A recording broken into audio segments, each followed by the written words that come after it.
Brother Orly, yung pang kalimutan.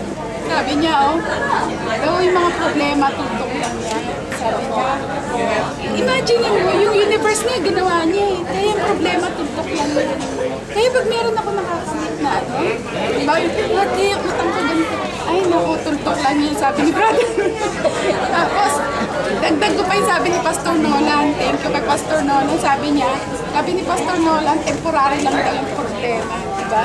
Sabi ko, at saka pag binigay mo sa Lord, huwag mo na kunin, binigay mo na kay Lord, si Lord na yun, diba? Sabi ko gano'n. Natatawa lang, praise God na lang.